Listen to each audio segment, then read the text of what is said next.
Juan de Lugo, um outro retrato bonito. Ele dizia sobre o equilíbrio, que é outra praga que tem no mainstream, que assume que existe sempre um equilíbrio no mercado. Então, quando você assume que existe um equilíbrio, não há papel para o empreendedor, né? Porque já tem equilibrado, então o que você vai fazer? Está tudo resolvido, né? Ele dizia o seguinte: um equilíbrio depende de tantas circunstâncias específicas que só Deus sabe. É muito simples, né? Resume a questão. Juan de Salas, sobre a afirmação de que o governante pode saber o preço justo, afirmo que isto é impossível. Não? Castillo, já mostrando a competição como um processo antecipando Hayek. Os preços caem pela rivalidade e competição entre os comerciantes. Não é? Parece simples, parece óbvio para quem conhece economia, que conhece a escola austríaca, mas não. Vitória, que foi o fundador do direito internacional, denunciou a escravidão dos indígenas nas Américas, argumentando que o direito natural é superior ao poder do Estado. Então, você não podia escravizar nas Américas. Essa é uma estátua lindíssima de Vitória, lá em Salamanca. Aliás, é uma cidade espetacular, recomendo a todos que visitem. Esse foi o maior da escola, entre os escolares tardios, Juan de Mariana, autor de um livro chamado De Monetae Mutatione, sobre as alterações da moeda, 1609, primeiro tratado sobre inflação. Ele falou o seguinte: olha, a inflação é um imposto muito bem ocultado, constitui roubo qualquer tipo de diluição da moeda pelos governantes. Conclusão do Mariano. E ele também disse sobre o seguinte, sobre o monopólio, que é um tema que eu gosto muito, né? Vocês perceberam ontem. Afirmou que o Estado ou seu beneficiário podem vender um produto acima do seu preço justo no mercado, quando você faz um monopólio. Então, quando você faz um monopólio, não é o preço do mercado, só aquele cara pode produzir. Então, está acima do preço justo. E, portanto, nada mais é que um imposto disfarçado. Assim como a inflação é um imposto disfarçado, um monopólio é um imposto disfarçado. Mariana, existe inclusive um instituto na Espanha chamado Instituto Juan de Mariana, em homenagem a ele. Também antecipou Hayek, falou o seguinte: a informação é dispersa e subjetiva e não se deve centralizá-la sob pena de a ordem social perder sua direito. O Mariana também, os escolásticos tardios de Salamanca defendiam o tiranicídio, né? A gente vai achar isso muito esquisito. Eles diziam o seguinte: você pode matar o tirano, e a maioria deles achava o seguinte: você pode matar o tirano se você fizer tipo um plebiscito e as pessoas chegarem à conclusão de que o rei está desobedecendo o direito natural, está confiscando propriedade, instituindo impostos ou impedindo reunião nacional, você então pode matar. Você tem todo o direito, perante o direito natural, de matar o tirano. O Mariana foi além. Ele diz o seguinte: não, qualquer um, não precisa fazer plebiscito. Se o rei estiver fazendo isso, você pode ir lá matar o rei. Obviamente, ele soltou esse negócio, esse livro, foi preso imediatamente. Ele tinha 70 anos de idade. E aí foi uma confusão, porque na Espanha, se eu não me engano, ainda não havia a consolidação do Estado absolutista. Então, foi aquele constrangimento. Ele era um religioso, então estava debaixo do Estado papal, assim. E aí o Papa falou: o que é isso aí? Que ele queria matar o Juan de Mariana. Aí acabou, ele falou o seguinte: o Papa, se eu não me engano foi essa história, vale a pena checar, mas se eu não me engano ele falou assim: olha, você pode matar o Juan de Mariana, mas você vai ter que provar que ele está errado. E aí ele desistiu e soltou o Juan de Mariana. Sobre a corrida de touros, ele, quando os teólogos falaram que podia matar touro e tal, ele falou o seguinte: não há nada tão absurdo que não haya sido defendido por algum teólogo. Que é, por curiosidade, a mesma frase que o Mises falou sobre os economistas. Não tem nada tão absurdo que não tenha sido já defendido por algum economista, né? E sobre o casamento, ele diz o seguinte: alguém dijo inteligentemente que o primeiro e o último dia do matrimônio são deseáveis, pero que el resto são terríveis. Esse é o Juan de Mariana. Então, os escolásticos entenderam que o valor e o preço do produto são determinados tanto pela variação subjetiva do agente, como pela escassez ou abundância relativa de um bem. Né? Faltou só uma coisinha, que é o negócio da margem, né, do produto adicional, aquilo que você está falando. Só faltou esse detalhe para eles chegarem à resposta final. O que eles, né, claro que tiveram vários defeitos, etc., mas o que eu acho mais interessante é que eles não conseguiram superar Aquino, a opinião de Aquino sobre a usura. Eles mantiveram a opinião de Aquino, eles não conseguiram. O Juan de Molina, por exemplo, ele conseguiu argumentar que os juros podiam ser interpretados como um pagamento de lucro cessante, porque o cara que emprestou dinheiro está deixando de fazer coisa com aquele dinheiro. Então, os juros poderiam ser interpretados como remuneração de lucro cessante e não usura, não é juros. Né? Eles conseguiram diluir um pouco o raciocínio, mas não conseguiram superar a proibição moral de cobrança de juros. Passando, então, o século de ouro, o início da Renascença, escolásticos tardios, a gente chega no século XVII, que foi o século que caracterizou uma filosofia, entre aspas, né, econômica, política, chamada mercantilismo. O que era isso?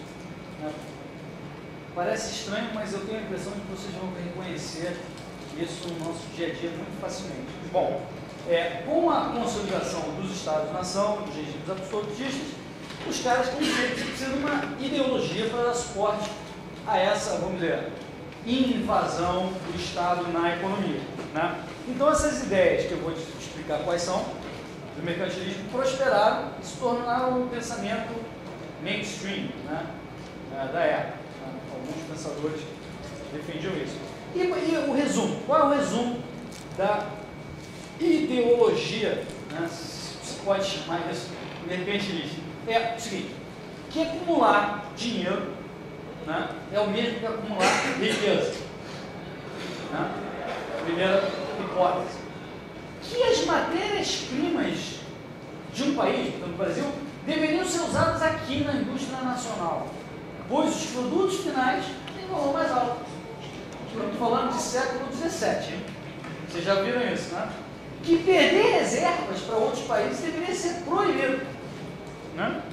Que as importações devem ser desencorajadas ou somente permitidas para serem beneficiadas pela indústria nacional, só se for de matéria-prima para o país fazer beneficiamento, e até proibidas se houver produção nacional do bem. Na década de 60, os ceparistas fizeram isso aqui acontecer. Né? E também que se deveria promover, através de subsídios, todas as formas para exportar mais, para obter justamente mais dinheiro, porque dinheiro é o mesmo que riqueza. Né? Então, isso aqui, cara, é o que a gente vive hoje. Né? Essa tese, que é uma pseudo-ideologia, né, é uma idiotice intelectual, está na cabeça de muita gente, inclusive várias pessoas que eu conheço. Né? Que é isso aí, olha, você tem que brigar para que o tesourinho nacional tenha cada vez mais reservas de moeda forte, né?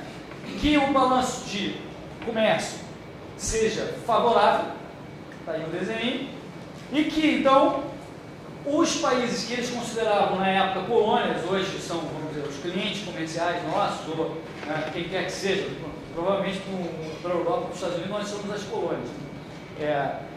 Que então o dinheiro flua para lá, para o país central, para a coroa, enquanto as colônias consomem produtos. O negócio é ter esse fluxo funcionando a seu favor. Né? Esse é o mercantilismo. Ou seja, uma das premissas que está por trás dessa pseudo-ideologia é que se alguém ganha, outro perde. Né? Então, com uma ideologia desse tipo, o comércio desimpedido perde espaço. Né? Só lembrando, para os austríacos é o contrário. Como eu falei, cada troca leva a um ganho das duas partes. E quanto mais trocas, mais ganho. Preço é o que você paga e valor é o que você leva para casa. Essa é a diferença entre preço e valor. Uma coisa é para se atentar. Né? Bom, para os mercantilistas, a entidade relevante é uma tal de nação. né? Não indivíduos, empresas, interação entre elas. O que se tem que pensar é sempre na nação. Né? Então, o Brasil, né? E muda o raciocínio. E isso também está na cabeça de todo mundo. Né? Tá todo mundo sempre discutindo, o Brasil está perdendo com isso. Pô, você está perdendo? Teus amigos? A empresa que você trabalha? Não. O Brasil. Importa que o Brasil está perdendo com a importação. Temos que proibir a importação. Né? O Brasil está perdendo. Então você passa a não perceber sobre o que realmente você está falando. Esse conceito ofusca toda a análise. Né? O conceito de nação confunde o raciocínio específico de quem está ganhando, de quem está perdendo, de quem é o interesse, etc. Né? É uma complicação que todo mundo tende a ter, até pelo inculcamento de noções de pátria, de nação, até isso acontece até em time de futebol. Você, né, torce por um time, né, o cara quando está jogando no teu time, o cara é genial, né, quando vai para outro time o cara passa a ser um imbecil, né, o teu time é sempre muito bom, você acha que o teu time ganhou, você, né, como se você estivesse ganhando alguma coisa na tua casa, não ganhou nada, né, então é parecido, esse argumento coletivista é bastante parecido. Né?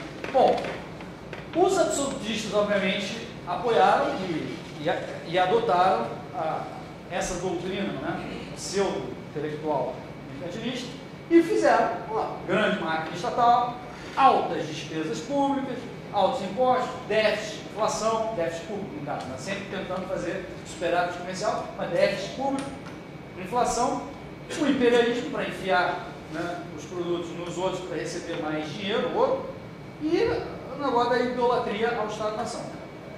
Né? Nessa época, então, foi, né, difundido essa praga, que são os privilégios, monopólios, a famosa patente. Patente era isso, é um direito exclusivo de produção, né, que eram ou vendidos ou concedidos para os amiguinhos do rei. Né?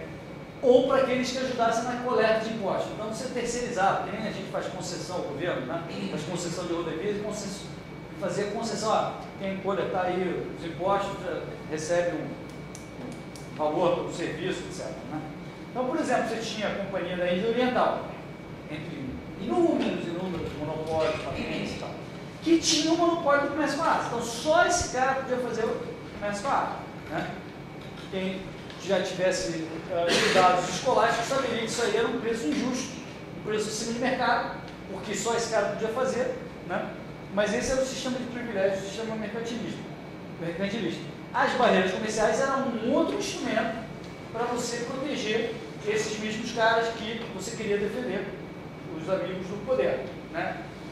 Foram instituídas as guildas, as associações de classes de ofício, cada um defendia o seu interesse. É parecido com a associação de hoje, mas lá tinha também, não veladamente, o cara recebia um privilégio, uma patente, né, da coroa. Hoje é mais disfarçado, você vai brigar no Congresso em Brasília para ter uma legislação a seu favor, né, mas a natureza é muito parecida. Né? Então, eu entendo isso como uma simbiose, né, entre as corporações, as guildas e o Estado, que dá esse privilégio, tem o poder de defender esse monopólio, e essa entidade simbiótica parasita no povo, que tem que pagar mais caro, né? E comprar só esses produtos derivados do monopólio. Né? A instituição de padrões de qualidade também surgiu nessa época, era mais uma forma de proteger certos caras, né? Controles, regulamentações, a inovação era prejudicada. O cara que mais fez isso de todos foi o Luís XIV, né? E cujo czar econômico era o Colbert, né? No século XVII, que levou essas práticas ao extremo e foi o maior rei absolutista em termos de tamanho. Maior não de ser melhor, mas em termos de tamanho. Tá?